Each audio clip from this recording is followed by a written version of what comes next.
My wife and I went to the doctors and I cannot believe what I found out. Hi everyone, welcome back to another Reddit cheating story. Before we start, please hit the subscribe button and click the notification bell so you won't miss another cheating story goes live. Over the past year and a half we've both been in COVID lockdown. She lost her job and was at home while I continued to work from home. When vaccinations were open to the public, she went back to her hometown to get vaccinated, so she could start to socialize after not being able to see her family for so long. I stayed back because of some immigration issues since I couldn't cross the border with her, Canada to US. May 28th. Everything was going along okay. We'd use FaceTime multiple times a day to chat. Then one day she says that she needs time alone to think about some stuff, so I say sure, I won't bother you. A few days went by and not a word from her, and as her husband I wanted to make sure she's okay, so I called her and all hell broke loose. She was crying and telling me how frustrated she has been with me for years, all the pent-up issues she's had with me, big and small, during our entire relationship. Some of it was valid, some I didn't feel was totally true, but over the next few days the outcome of it was that I needed to talk to a therapist to handle some issues I have. Which I accept. There are things I need to talk to a professional about. We don't have any financial, alcohol, gambling or addiction issues. Mostly anger management, communication and certain control issues that I have. It was a little rough that week, but we started talking again, things were going back to normal. I booked a ticket for her to come back home. Meanwhile I felt like something was weird about her, she wasn't acting the way I've known her to be. She would always say I love you so much and start crying. First week of June. Meanwhile she mentioned she's having vaginal burning, like a yeast infection with some discharge. She got tested and treated for a yeast infection, and I joked with her to get an STD test too, just in case. She did get an STD test and it was negative, but the vaginal issue wasn't going away. June 23rd. So she comes back home and the following day books an online appointment with a doctor to get tested again, and when she talks to the doctor she goes onto our balcony and closes the door. That was a huge red flag for me because she never, ever goes onto the balcony to talk. She did it a second time to talk to her closest friend, and I thought that's really weird. I knew something was up. Later that night I checked her phone to see if anything odd showed up in her messages or browser history.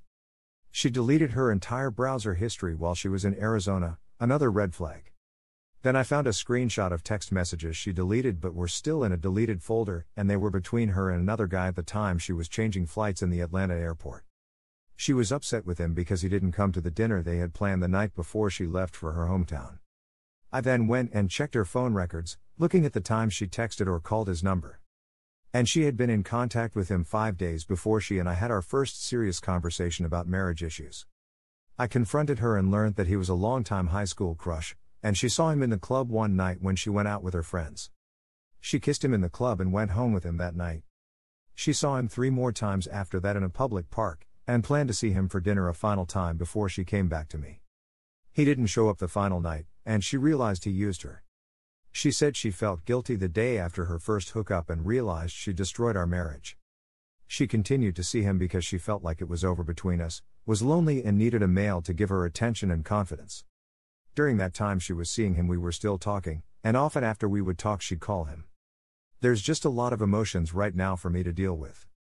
She said she went home with him because she had so many frustrations with me, and when she saw an old friend from her past she fell into temptation. I was even more upset that her closest friends let her go home with another man, and over the entire time she was there they didn't tell her that what she was doing was wrong. 3 of her closest friends knew and none of them told her to stop it. She should have known better. I'm just upset with all of them. I asked her, why did you come back to me, and not just stay there? She said she really wanted to come back and work on our marriage, that she wants to be with me, and she realized she wouldn't find another man who loves her as much as I do. I genuinely believe her. I feel like the experience she had with this man devastated her. I've been the only man she's ever been with, so I can understand a human desire to experience something else when you have the chance, but at the same time a marriage vow has to mean something. Now I feel betrayed and disgusted, but I don't know if it's worth it to go to counseling to work on this and forgive her, or if what she did is unforgivable and ending our marriage is the right option. It's hard to know what to do because there are so many things society, religion and culture tells us about marriage, but at the same time life is hard, and being an adult is really hard. Is it human to try and forgive what a loved one did, or do we have strict rules we must adhere to no matter how much a person means to us? We don't have any children, which makes divorce a realistic option. At the same time, I've invested 9 years in a relationship with her, and I feel like I can forgive her for making a terrible decision, yet it's hard to come to terms with how shitty she treated me and think that I deserve to keep her in my life. How am I supposed to know that she's being honest when she says she hates herself and wants to be with me? I've reached out to a therapist for myself and our marriage counselor for us. She'll need to book a therapist to deal with her own issues. I visited my boyfriend in his dorm and what his roommate said shocked me. So nervous to type this, but I would like to hear from other people who have been cheated on and what they think the best action would be.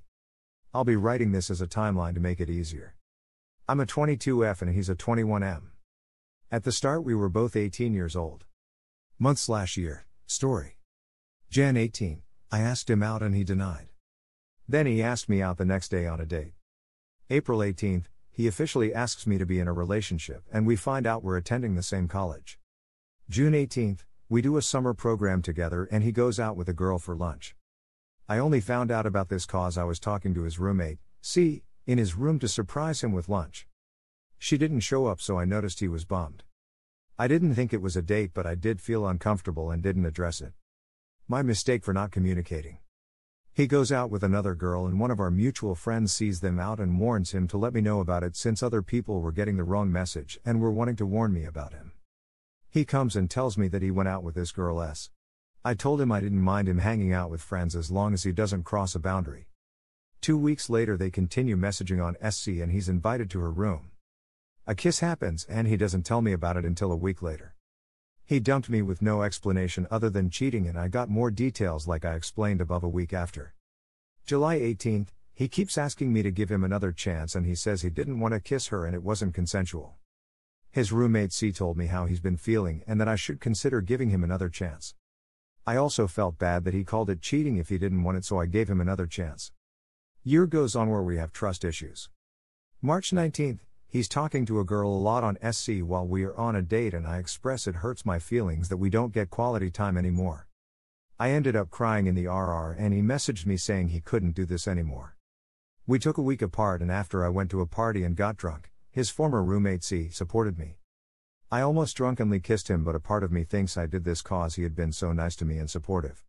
After talking to C, I decided to talk to him and get back together. June 19th, I needed a place to live so he let me stay with him on the meantime. I looked through his Insta messages while he slept and read how he had confessed to his high school crush that he used to have feelings for her. I saw that everything was in past tense, but what hurt was that he asked if there was ever a possibility that she would have given him a chance. I ended up throwing up and packing my things. Bad part is all my friends were gone and I was obligated to work before they fired me for taking more time off, so I came back and pretended it was fine for a week. July 19th, traveled abroad and messaged with him when I could. August 19th, I come back and he books a weekend getaway to celebrate what would be our anniversary. It felt perfect. Then that Monday after, I had a DM on Insta from S. They were screenshots of him calling her cute. I called him and told him he needed to meet with me to explain. He claimed that it wasn't him. I trust him and think that the pictures are edited since she frequently posts on her story that she pranks people like this for reactions. July 21st, we had gotten to a point where it wasn't working out cause I had been really busy in school and worked to qualify for grad programs and he broke up with me. I met up with his former roommate C to talk. He confessed to me that my BF had cheated on me that summer with C and that all the messages were true. I drove home and had no idea how to feel. He drove 4 hours to my hometown to apologize to me and my family. After a week of him and I talking, I told him we would see if we could work on stuff. We had sex and I have a very close relationship to my dad, so when he found out he said we should get back together and try to make it work if we were going to be hooking up.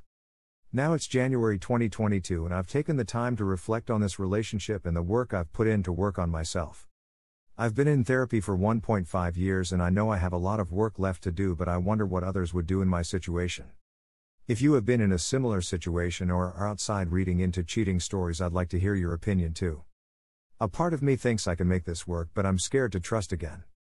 Here are some of the best comments from our community. I am going to tell you that your father is an asshole, for telling you to stay with this asshole.